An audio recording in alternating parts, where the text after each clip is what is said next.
In 1958, Toyota introduced their first cars here in the United States. And by the 1990s, they had solidified their reputation for building some of the best built, longest lasting vehicles on the planet.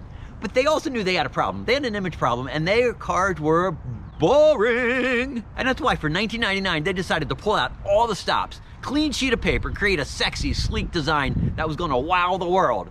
And instead of implementing that design, they threw it away and created something a little less conservative, a 1999 Toyota Solara. Just a few months ago, I bought this sweetie little cream puff from my neighbor here who, after 10 years of ownership, was ready for a new purchase. Now, she was waiting for something to break on this car in order to justify that new car. 10 years after that point and 288,000 miles, still nothing is broken and it's still driving great. But she was finally at the point where she was ready for a new purchase. I stepped in for $500. I bought the first generation sporty version of the two-door Camry. Now, 288,000 miles in 24 years is a pretty impressive feat. Now, she also took really good care of the car, and there's a file folder full of receipts of repairs and maintenance and upkeep, but it's still an impressive feat for any car. Now, if you're familiar with Camrys or Toyotas, frankly, of this era, everything will look familiar. Everything is typical and exactly what you would expect from the era. From the texture and the style and the sheen of the dash, the steering wheel, the gauges, the controls, the buttons, the shifter, the fabric in the seats, all of it is familiar, tried and true, typical of what you would expect from Toyota of that era. Now, I bought this car not just because of its great value and the condition of the interior and the service records and the history of this car, but I also bought it because it's a Toyota, and I bought it as a first car for my 16-year-old daughter. And I can't think of a better purchase than something slow, underpowered, boring, and unexciting, but frankly, that's gonna last and keep giving for years to come. And look, for $500, I just use a prop rod instead of replacing the struts. But look how simple everything is. O2 sensor, radiator hose, dipsticks, oil filter, alternator, spark plugs, wires, top motor mount, the serpentine. It's all right there, easy to get to, easy to fix, easy to change, and there's nothing complex. There's no BMW Vanos, there's no displacement on demand, there's no cylinder deactivation or direct injection. It's all simple, tried, true, robust, long-lasting, durable. Now, you can't have high expectations for a $500 24-year-old car, and here in Delaware, this is exactly what you can expect. It's here, it's there, it's also underneath the car. There's a brake line running along the side of the car, and there's a drip loop right there that had to be cut out and replaced. I tried to make the double flare joints, and I couldn't do it, so I ended up sending it out to a shop for $200. Up top, you have some peeling on the clear, but otherwise, I love it. The simplicity, the easy to service, the maintenance history, everything about it screams the perfect first car. Let's hop in, we'll go for a drive.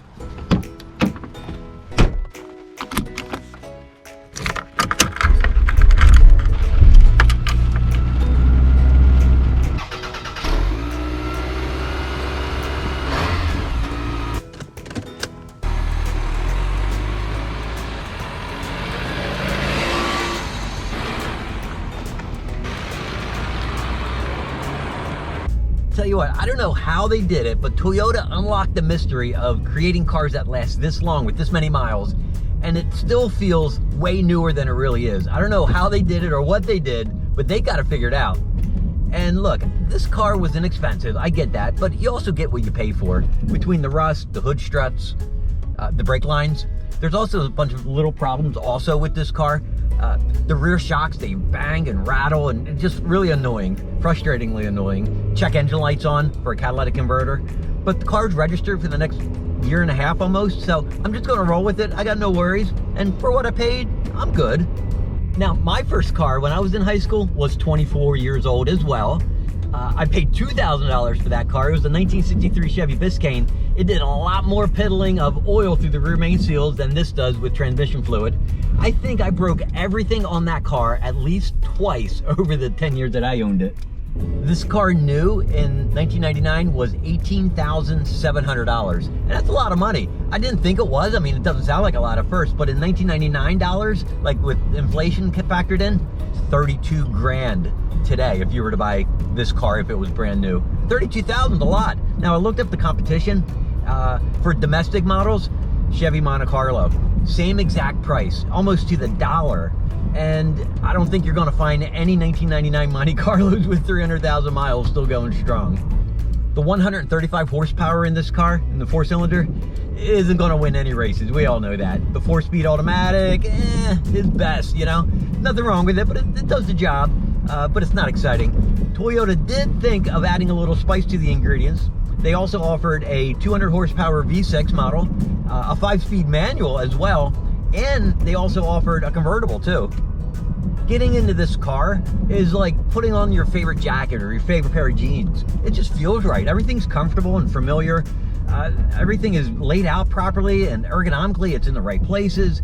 Everything about this car just screams comfort and ease and familiarity.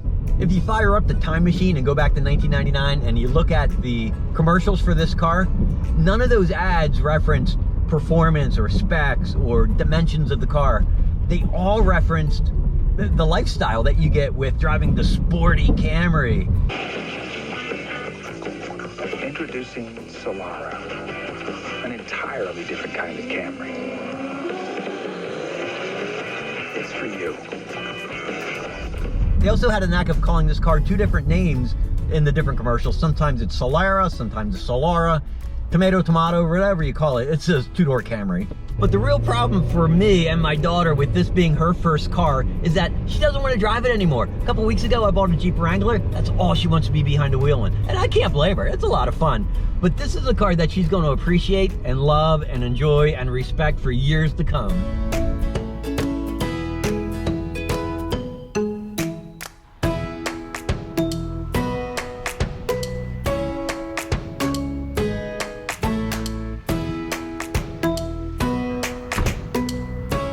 I had jumped onto Auto Tempest just to see how many other Camrys might be out there for sale with over 300,000 miles, and I was shocked to see a full page of old Camrys and Solaras just like this one, 20 years old, 25 years old, with over 300,000 miles. And I can't think of any other car brand other than maybe Honda that you might find the same results for, especially not the competitor to this car when it first came out in 1999, cars like the Taurus, for instance. Now, I guess that makes the whole point of what can you really expect for a $500 car? And I guess if you choose the right brands, the right models, you can certainly increase your luck. This one has been very good, very nice, very fortunate. I don't know how long I'll have it for. I don't know how long my daughter will want to drive it for, but I know I'm having a blast driving this thing, even though it's fairly gutless, you know that. So I hope you enjoyed the video. I enjoyed sharing the car with you. Thank you for spending some time with me, and I'll see you on the next video.